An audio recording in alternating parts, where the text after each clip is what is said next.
wabarakatuh. Alhamdulillahirabbil alamin wa bihi nasta'in wa ala umuri dunya waddin wassalatu wassalamu ala asyrafil anbiya'i wal mursalin wa ala alihi wa sahbihi ajma'in amma ba'du. Rabbi syrah li sadri wa yassir li amri wahlul 'uqdatam min lisani yafqahul qawli. Amin amin ya rabbal alamin. Pertama-tama, marilah kita panjatkan puja dan puji syukur kita kepada kehadirat ilahi Rabbi yang mana telah memberikan nikmat kepada umatnya, beribu-ribu macam nikmat, diantaranya nikmat iman, nikmat Islam, serta nikmat sehat walafiat. Salawat beriring salam, tak lupa marilah kita junjungkan kepada baginda Nabi besar kita, jantung hati Siti Aminah, Rasulullah Sallallahu Alaihi Wasallam. Allahumma salli wa sallim wa barik alaihi. Beliaulah yang telah membawa umatnya dari zaman kegelapan hingga zaman terang benderang seperti sekarang ini. Saudara-saudaraku yang insya Allah dirahmati oleh Allah Subhanahu Wa Taala, yang semoga selalu dibahagiakan oleh Allah Subhanahu Wa Taala. Amin amin ya rabbal alamin. Berbicara terkait bahagia, siapa sih di antara kita yang tidak mau berbahagia? Atau siapa sih di antara kita yang tidak ingin hatinya dibahagiakan oleh Allah? Lantas, apakah selama ini kebahagiaan yang kita punya adalah kebahagiaan yang hakiki? Atau hanya kebahagiaan duniawi saja?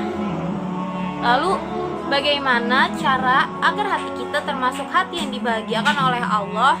Dan bagaimana hati yang dibahagiakan oleh Allah itu? Yang pertama adalah orang-orang yang selalu mengingat Allah. Allah Subhanahu wa taala telah berfirman, A'udzubillahi minasyaitonirrajim. Bismillahirrahmanirrahim. Ala bizikrillahi tatma'innul qulub. Ingatlah wahai hambaku, hanya dengan mengingat aku maka hatimu akan tenang. Bagaimana cara mengingat Allah? Seperti berzikir, bersolawat kepada Nabi, lalu selalu mengutamakan Allah dalam kehidupan kita. Itu yang membuat hati kita tenang. Mengapa demikian? Karena apabila di hati kita ada Allah, maka hati kita semakin tenang. Semakin banyak tempat untuk Allah di hati kita, semakin akan tenang hati kita, semakin akan tenang hidup kita, akan mudah urusan kita. Semua perkara-perkara yang berat terasa ringan, hal-hal yang dirasa kita kurang mampu untuk menyelesaikannya, semuanya kita akan bisa lewati. Karena apa? Biiznillah, dengan izin Allah Subhanahu wa taala. Kemudian, yang kedua, Allah Subhanahu wa taala berfirman di dalam surat Ibrahim ayat 7. A'udzubillahi minasyaitonirrajim. Bismillahirrahmanirrahim. Wa ista'azzana rabbukum la in syakartum la azidannakum wa la in kafartum inna azabi lasyadid. Sadaqallahul azim. Apa kata Allah di dalam surat Ibrahim ayat 7? Wahai hambaku, jangan lupa bersyukur padaku. Apabila kamu bersyukur padaku, maka nikmatmu akan aku tambah. Jadi kalau misalnya kita pandai bersyukur sama Allah dengan nikmat yang sekecil apapun, Allah udah janji di dalam Ibrahim ayat 7, maka Allah akan menambahkan nikmat kepada umatnya, kepada kita. Namun Allah pertegas di belakangnya, apabila kamu kufur, la in kafartum inna azabi lasyadid. Ingatlah, sesungguhnya azabku sangat pedih. Kenapa Allah bilangnya azabku sangat pedih? Bukan ingat nih, kalau kalian gak bersyukur, aku ambil lagi nikmatku. Enggak kan? Allah bilangnya ingatlah, sungguh azabku sangat pedih. Karena apa? Allah mengingatkan hambanya untuk selalu bersyukur kepadanya. Jadi diberi peringatan oleh Allah Subhanahu wa taala. Karena Allah sayang sama kita. Allah tahu kita masih mau bersyukur kepada Allah Subhanahu wa taala. Terus kenapa orang yang bersyukur itu hatinya selalu bahagia? Karena orang yang bersyukur itu hatinya penuh dengan keikhlasan. Seperti contohnya, dikasih nikmat yang sedikit saja sama Allah, lantas ia bersyukur, kemudian hatinya akan merasa ikhlas.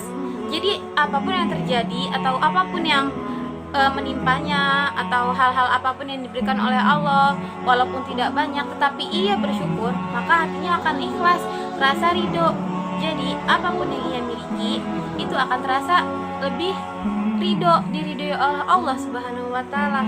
Lain cerita dengan orang yang kalau misalnya dikasih nikmat sama Allah tetapi dia mengeluh. Kan Allah udah bilang, ingatlah azabku sangat pedih. Kita nggak akan tahu akan dikasih ujian yang bagaimana atau akan dikasih teguran yang bagaimana dari Allah. Gitu kata Allah. 3. Kunci kebahagiaan hati yang ketiga adalah selalu sabar.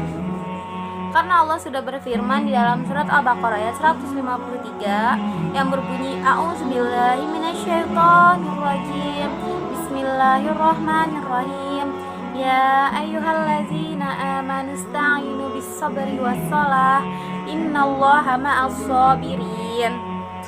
Artinya, wahai orang-orang yang beriman, jadikanlah sabar dan sholat sebagai penolongmu.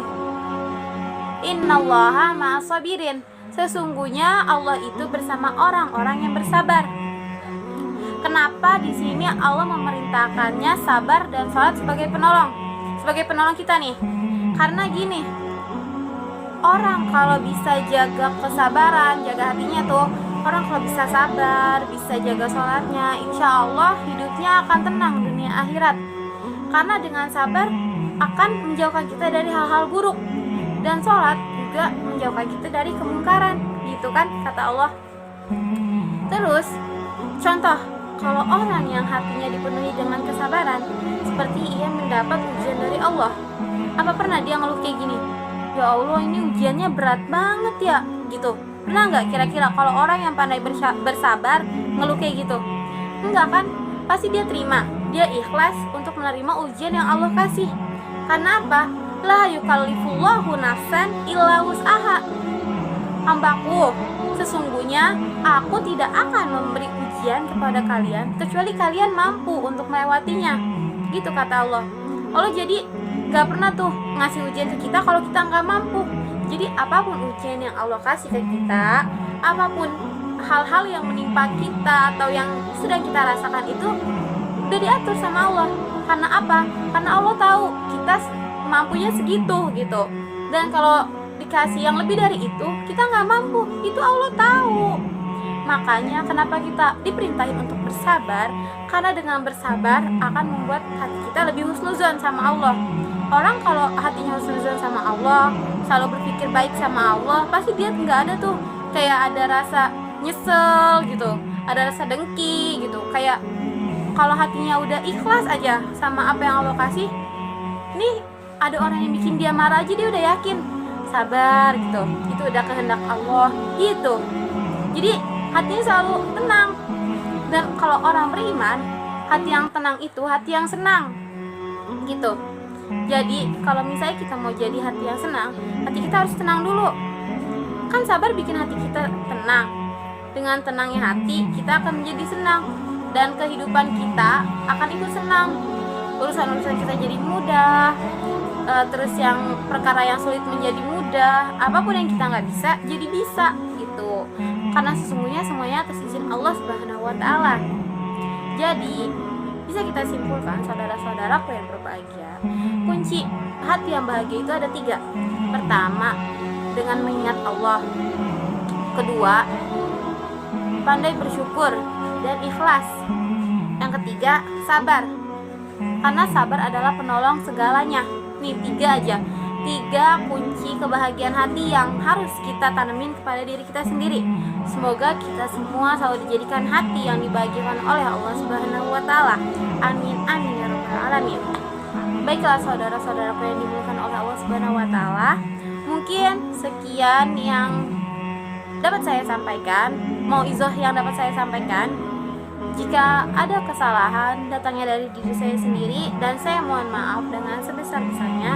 Dan jika terdapat kebenaran datangnya dari Allah Subhanahu wa Ta'ala. Semoga ilmu yang saya berikan menjadi amal baik untuk kita semua. Amin amin ya rabbal alamin. Sekian, wabillahi taufiq wal hidayah, waridwal inayah.